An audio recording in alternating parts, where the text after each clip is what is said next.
In the depths of the library of never-ending stories is a chronicle of the battles between hope and despair. Within the tomes of this ancient archive are stories and secrets not yet revealed, but with each adventure, a new chapter is written. So ruler, awaken and journey into. Even the cave's ceiling trembled, filling everything with dust. Though it was nighttime and the catacombs of Axbryn never saw light, the ethereal fire bursting from within the fallen demon's colossal body flooded the chamber as if it were the sun itself. The belt that had held the skull for weeks now hung from Nero's back, split in two. His hair, dark blue like the ocean, clung to his forehead, soaked with sweat. Nero, using two fingers like a wand, conjured a wind glyph to clear the dust around him so he wouldn't be left blind. "Hey, you still with me?" said Nero, trying to keep his voice calm, though he didn't quite succeed. Clouds of a sickly yellow hue began to gather above them. A magical storm, electrical and potentially devastating. Nero bit his lip with his fangs and conjured a power glyph around his waist, enhancing the strength of his legs and his spine. Varkuzhal was no longer the friendly demon Nero had once encountered. He had reverted to his primal self, and he was angry. The flames from Varkuzhal's eyes spread through the skull's interior, emerging from the sides of its jaw like a burning cloud. Opening his grimoire with his hand, Nero conjured a defensive glyph in the air between himself and Varkuzhal. Nero's magic, unique, reacted just in time, forming a rippling wall before him just before the skull's jaws slammed down. The demon laughed endlessly, his voice deep, heavy, ancient.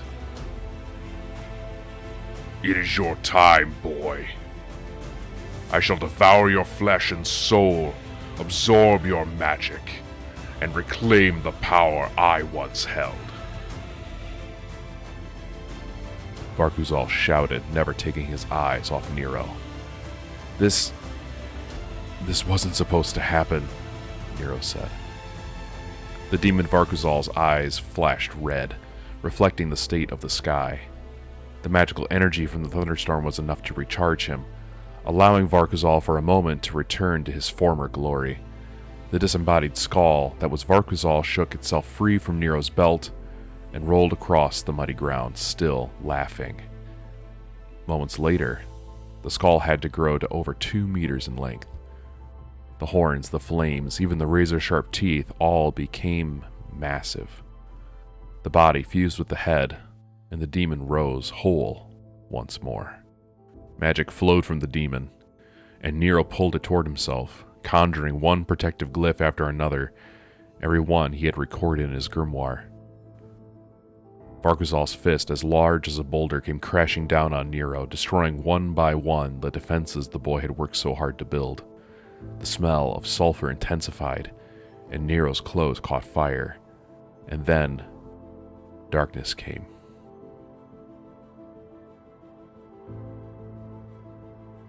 The morning light poured in through the tall windows of Velmardia's throne room. The sun was shining brightly, and the clouds hung distant, like shadows lurking on the edge of the world, too timid to come closer. The chamber was majestic, with tapestries hanging from the walls depicting past queens of Velmardia and their noble knights. Behind the throne, an immense statue of the goddess Velmar crowned the hall, a reminder to all who entered that Velmar always watched over her faithful.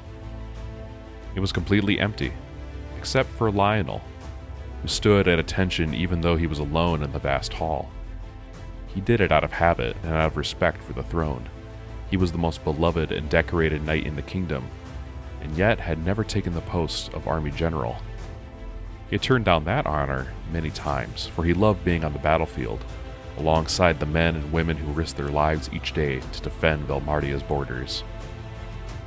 "Ever the gallant one," came the voice of a woman from the doorway. Lionel turned and knelt on one knee, for he recognized the voice. It was Queen Matilda. At her right stood young Harold, no more than 11 years old, who took a deep breath and unfurled a scroll before him held between two golden rods. Her Majesty, Queen Matilda of Velmardia, first of her name, blessed by the goddess, Queen of the Three Plateaus, of the Free Men, of the Angelicos, Incarnation of the... That's enough, Abel. You only need to announce me when there's a crowd, not when I'm with friends. Sorry, Your Majesty, Your Majesty. Abel was flustered and stumbling over his own words. I'm giving you the rest of the morning off, Abel. Come back after lunch. Really? Thank you, Your Majesty. Please, call me Matilda. My friends can call me that. Yes, Matilda.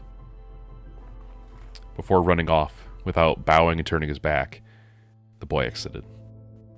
Halfway down the corridor, realizing his mistake, he turned around and began bowing repeatedly and deeply apologetic. Matilda walked along the carpet that led from the entrance to the throne. Her steps were short and silent. Lionel remained kneeling until the queen sat on the throne, and even then, he didn't raise his head to look at her. Oh, seriously? Indeed, Your Majesty, Lionel replied, grinning from ear to ear. You do it on purpose, don't you? I'm bound to my vows, Your Majesty. Fine, stand, Sir Lionel, said the queen, rolling her eyes. Lionel rose, standing at attention once more, clasping his hands behind his back and positioning himself in front of the queen without stepping on the carpet. Unlike the boy, he followed protocol to the letter. Is this really necessary, Lionel? We grew up together. You're my best friend, practically, my family. We're nearly the same age for the goddess's sake. Technically, I'm older than Her Majesty. Lionel's shoulders squared. And we're alone. Can't you stop being so knightly just for a moment? She rested her elbow on the throne and her chin on her hand, toying with her hair. Is that an order, Your Majesty? Lionel raised one eyebrow. Lionel, she shouted, amused. Okay, I'm sorry. Lionel's stance shifted, and he placed his hands on his hips. What did you call me for, shorty? Queen Matilda narrowed her eyes and raised a finger toward Lionel. Light swirled around the tip, and a tiny projectile shot forth, striking the knight's shoulder and throwing him off balance. Don't push it. I'm still your queen. My apologies, Queen Matilda of Velmardia, first of her name, blessed by the goddess, Queen of the Three Plateaus, and many more things. Lionel bowed in an exaggerated way. Anyway, she said, rising and walking to one of the windows. Have you been to the outer walls lately, Lionel? Lionel didn't answer. He knew the queen well and recognized when she was about to lay out a situation with a lengthy explanation, so he kept silent and listened. The queen sighed and extended her hand toward the open air as if tempted to leap out. I had a dream, Lionel. I saw Velmardia in flames. The armies of Silthmere and Praxeris, led by the immortal kings themselves, Valgod and Ramosia, united in an unprecedented alliance, were laying waste to our land, and even though I woke in my chambers with the mid-morning stillness and the breeze brushing my face, I knew somehow it was a premonition, and it frightens me. The queen turned to him, wearing the solemn look she always put on when she needed to ask for something difficult. I need a hero, she said simply. I'll command the troops if needed, Your Majesty, but don't ask me to leave the front. I wouldn't want to disobey a royal order, Lionel said, troubled. No, I need you out there on the front lines. There's going to be a war, Lionel. The greatest this world has ever seen. And I fear it's up to us to fight it. I've already requested reinforcements, the queen said, motioning with a slight lift of her chin over Lionel's shoulder. Seated on the steps before the throne, a dark-skinned man with golden eyes, clad in silver armor trimmed with gold, waited with his hands clasped. Above his head floated a radiant circular halo made of light. An archangel, said Lionel, astonished. Angels were messengers of the goddess Velmar. her main force of intervention and the only known way she could interact with the people of Axbrin according to the sacred scriptures. Hutriel, to be exact. And you must be Lionel. I've heard of you, said the Archangel. His voice rumbled like thunder from the darkest storms. You've heard of me? Said Lionel. Of course, you're the Knight of the Setting Sun, aren't you? Said the Archangel. Yeah, the sun is my family's glyph. Exactly. And you are known for it, said Hutriel. His gaze was cold, though his eyes held the warmest hue imaginable. I've requested Hutriel's help for this mission, Lionel. In my dream, I held a beautiful flower that does not grow in Velmardia. A flower that allowed me to attune myself with the goddess Velmar and wield her power. It's called Ambrosia. You must find it and bring it to me, Lionel. Where should I start looking? That is why I was summoned here. The goddess Velmar herself planted the first ambrosia flower, and in any place she's been, her light remains. So we must go to Castle Ravidra, where, with luck, we might find one of these flowers still alive. But Ravidra is not in Velmardia. How far must we travel to reach it? It's a week's ride under open skies, or an uncertain amount of time if we go on foot through the catacombs, said the Archangel. Through which biome? Asked Lionel. The fumaroles of infernal blood lava, said Queen Matilda. Lionel nodded solemnly. It was one of the most dangerous biomes in the catacombs, a burning trap from which no one emerged alive. But venturing under open skies alongside an Archangel was far more dangerous. How many soldiers do you command, Knight of the Setting Sun?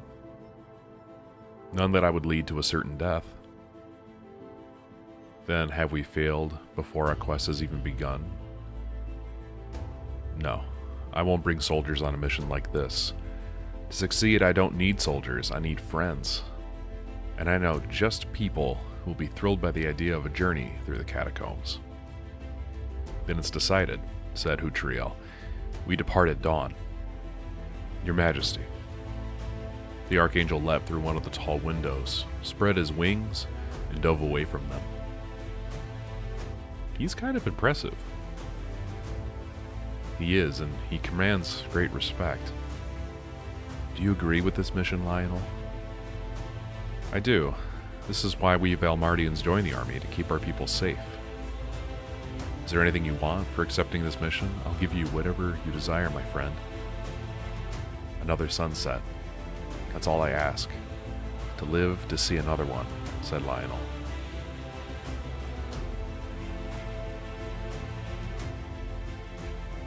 It rained over the Raven's Order Academy. It wasn't a natural storm, but a magical one. The sky was dark and overcast as always, but there in that specific spot of Silphmere, the storm never ceased. Purple lightning streaked across the sky like serpents hunting for something to devour. The wind howled, and the three-eyed ravens cawed, heralding imminent death, or at the very least, inevitable misfortune. But under the spells of the Academy's headmaster, the sky was normal. Cloudy, but free from storm, silent and still. False. Professor Morgana stood before her window and raised her wand. She hated the still sky. She loved the storm, seeing death and hatred converge in nature to perform a miracle of destruction, one that, for no apparent reason, kept the world in perfect harmony. It's abhorrent, don't you think? Said a creepy voice behind her. Professor Morgana ignored the voice. With a flick of her wrist, the sky outside her window changed. Lightning cast eerie shadows across her room, drawing a faint smile from her. The thunder and the rain against the glass, both were physical signs of change, of the end of what could not be moved. Much better, the voice said from behind her. Using a small mirror, Morgana glanced over her shoulder. It was a demon, and she knew him well, both his name and his power. But she didn't say it, she never did. She wouldn't give him that pleasure. What do you want now? Said Professor Morgana. I'm busy. I want nothing, but tell me, what do you desire? Said the demon, conjuring a book in the air before him. The demon unfurled enormous raven wings and hid his beak behind the tome. On its cover, a circular, sinister-looking gem began to glow. Desire. Another word Professor Morgana refused to even think about. Demons always offered what you craved most, in exchange for something horrific. And she wasn't willing to trade anything. Everything she wanted she took without permission and without apology. And certainly without help. You cannot give me what I want, so don't bother me, said Professor Morgana. Of course I can. All you have to do is ask, said the demon, spreading his wings even wider. The lights in the room flickered and went out. Professor Morgana cursed silently. She shouldn't have been starting that conversation in the first place. She had thought of him and of his name. That had been enough to grant him power, if even only a little. Quickly, she placed the tip of her wand, a faceted purple amethyst, against the mirror, right where the demon was reflected. If she turned it around, even for the briefest of instants, she would change position and leap onto her back. But she wasn't a professor of glyphology by chance. Without breaking eye contact with the demon, she traced a magic circle onto the mirror and with her wand, while with her other hand, hidden from the demon's view, conjured the true glyph that would bind him, a rune of motionless freeze. She had learned it during her travels through the tar swamp, while studying the petrification magic used by Gorgons to trap the foolish who entered their territory. When she was ready, she channeled magic through the wand and turned around, putting the mirror to her back. It was a calculated misstep, a meticulously executed move meant to give the illusion of vulnerability the demon was waiting for. The demon howled, lunged into the mirror, emerging in a burst. But the trap had already been sprung, and the glyph from Morgana's hidden hand froze him mid-air, petrifying him rapidly. When only the demon's head remained unfrozen, Professor Morgana closed her fist, locking the glyph within. "You're the best warlock I've ever met, Morgana, and that's saying something," said another voice. This one was much darker than the voice of the demon. She lowered her wand, for as much as she wished otherwise, this was not an enemy she could face with ordinary magic. To defeat him, if she ever dared to try, she would need to be as creative as she had been in the past. "My Lord Valgot, your divine majesty and malevolence, your presence is a gift," said Morgana without moving. The demon, upon hearing the name of the immortal king of Silthmere, began to tremble. On the other side of the window stood King Valgot, wearing his tattered robes, his hands marked with open wounds, and accompanied by his demonic jester, a greenish creature he often toyed with, forever trapped by Valgot's magical power. "How are the preparations going, Morgana? Have you found him yet?" King Valgot floated effortlessly, rain soaking him, his silver long hair sticking to his body. "The student's graduation is in 2 days, my lord, and with it we'll finally discover who the prodigious student mentioned in the letter truly is," said Professor Morgana. "Have you discovered who sent it?" King Valgot's face showed no expression save for a slight, amiable smirk. "No, neither the headmaster nor the professors know anything, but there's no doubt. I checked the records, and the message was sent from here, using a very complex kind of magic, one I've been unable to replicate." Complex runic magic, impossible to replicate. Unique glyphs are heritage from a family. King Valgot was suddenly intrigued. "Exactly, that's what makes it undetectable. I've investigated the families, and none appear to possess that glyph.